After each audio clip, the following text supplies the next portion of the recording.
retour dans ce live TV Finance, le CAC 40 qui est en légère hausse ce matin. On efface les pertes d'hier, gain de 0,24% à l'heure où on se parle. On vient de passer les 6770 points. On va continuer à vous donner de nouvelles clés pour appréhender ces marchés boursiers. Quelques éléments d'analyse complémentaires. Pour cela, on va retrouver en Skype Florent Dubreuil, analyste marché chez Admirals, Flash Marché Hebdo signé Admirals, donc un flash marché dans lequel, Florent, vous proposez de faire un tour d'horizon, un tour du monde de ces marchés boursiers sur le mois d'octobre. Après tout, c'est aujourd'hui l'avant-dernière séance du mois d'octobre. Et oui, bonjour Maël, bonjour à tous. Alors en effet, je voulais qu'on voyage ensemble ce matin en faisant un tour du monde des places financières d'octobre. Alors ce bilan, il peut être un peu prématuré puisque, comme vous l'avez dit, il reste encore 2 jours de bourse, avec notamment cet après-midi la réunion de la BCE ainsi que la publication du PIB-US. Donc on va quand même attacher nos ceintures. Ça risque de bouger sur les marchés financiers cet après-midi. Mais en tout cas, hier soir, on pouvait déjà faire un premier bilan. Vous voyez à l'écran les différentes performances des grandes places financières, donc du 1er octobre à hier vers 16 heures. Donc côté européen, le CAC 40 plus 3,65%, le DAX 40 plus 2,98% et le FTSE 100 à plus 2,47%. Côté US, le S&P 500 plus 6,38%, le Dow Jones à plus 5,77% et le Nasdaq 100 à plus 5,98%. Le côté asiatique, le Nikkei à moins 1,20%, le SSI qui est le Shanghai Stock Exchange quasi à l'équilibre à moins 0,16% et le Hang Seng Index de Hong Kong à plus 4,73%. Donc les marchés financiers ont dans leur grande majorité augmenté de façon très nette grâce notamment à la locomotive américaine. Alors quelle analyse pouvons-nous faire de ces chiffres-là? On a discuté ensemble ce mois-ci sur TV Finance de pas mal d'informations diverses, mais un point tout de même qui ressort globalement, ce sont les chiffres macroéconomiques qui n'ont pas été très bons. En octobre, octobre a été le mois où nous avons appris que l'inflation a été à 5,4% aux États-Unis. Le FMI a révisé très légèrement la croissance mondiale à la baisse. Une croissance chinoise qui est moins importante que prévu. La très forte hausse du prix du gaz, du pétrole, sans oublier le cuivre et puis les matières premières en général. Un fort problème d'approvisionnement qui commence à se faire connaître auprès des consommateurs finaux. La demande toujours très soutenue. Le chômage en France, on l'a appris hier, qui a baissé de 5,5% sur le 3e trimestre après avoir déjà connu une baisse au 2e trimestre. Alors oui, c'est une bonne nouvelle, mais les problèmes de recrutement vont donc s'amplifier. La hausse des salaires va sans doute s'accélérer et donc j'y viens. C'est bien pour notre porte-monnaie, mais ce ne va pas être bon pour l'inflation. Bref, on peut conclure que l'économie mondiale est en surchauffe. Alors les investisseurs, eux, ont plutôt vu le verre à moitié plein. Ce mois-ci, ils se sont tournés vers le bal des publications pour danser avec les entreprises. Je vais prendre 2 exemples, Maël.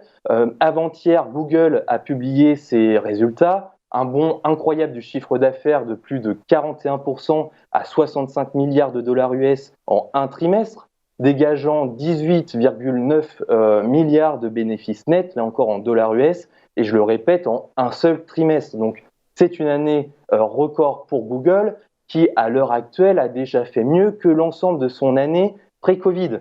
Donc son cours de bourse a grimpé de 59% sur l'année, qui n'est pas encore terminée. J'ai également parlé de Microsoft, qui va extrêmement bien. Pour en parler rapidement, 2 chiffres. 48%, c'est la hausse de son bénéfice net et 38%, c'est la hausse de son action sur l'année 2021. Donc toujours avec un trimestre encore à avoir. On attend aujourd'hui la publication d'Apple et demain celle d'Amazon. Et c'est dans ce contexte de surchauffe économique que se réunit aujourd'hui, vous le disiez, la Banque Centrale Européenne. Vous vouliez nous parler de ces enjeux, des enjeux autour de cette réunion de la Banque Centrale Européenne. Christine Lagarde parlera à 14h45 pour sa traditionnelle conférence de presse. Vous vouliez revenir sur l'impact possible sur le taux de change. L'euro est malmené face au dollar depuis plusieurs mois. Et oui, là, en effet, Christine Lagarde, elle va parler, on va avoir une déclaration de politique monétaire qui sera accompagnée donc de la conférence de presse traditionnelle. La situation économique de l'Europe est préoccupante et je vais peut-être me répéter un peu, mais on connaît des perturbations de l'approvisionnement, la flambée des prix de l'énergie, l'augmentation également du nombre de cas de Covid en Europe de l'Est et le ralentissement de l'activité en Chine, qui est une source d'inquiétude pour la BCE, d'autant plus que la Chine est le principal partenaire commercial de l'Europe. Donc dans ce contexte un peu morose, il est probable que la présidente de la BCE, Christine Lagarde, adopte un ton plus pessimiste, ce qui pourrait affaiblir davantage l'euro et donner un regain d'énergie aux indices boursiers européens. Donc là, on voit à l'écran l'EUR-USD en graphique mensuel, c'est-à-dire qu'un chandelier japonais équivaut à un mois, et on va du 1er juillet 2013 à hier. Donc vous voyez, c'est quand même relativement long terme. Qu'est-ce qu'on y découvre sur ce graphique? Eh bien, on découvre que le taux de change de la paire EUR-USD se situe actuellement proche de son niveau de support majeur à 1,1515. C'est la ligne horizontale. Ce même niveau a servi à plusieurs reprises de point de retournement des prix, notamment en 2015, 2016, 2017, 2018 et 2020.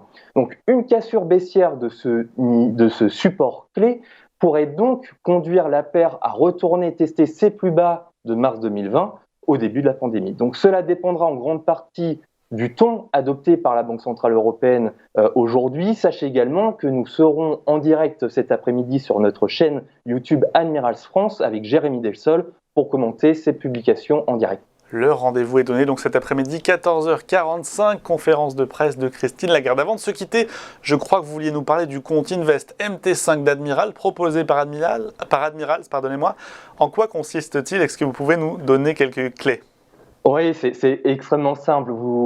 Et là, je parle pour tout le monde, bien évidemment. Vous avez sans doute un compte titre dans votre banque traditionnelle. Eh bien, c'est la même chose, mais avec des frais bien plus faibles. Grâce à l'offre Invest.mt5, vous pouvez vous constituer votre portefeuille avec vos actions favorites sur plus de 15 places boursières mondiales, dont les places US, le CAC 40, le DAX 40, le FTSE, etc., etc. Vous avez ainsi accès à plus de 4350 actions et plus de 200 ETF différents.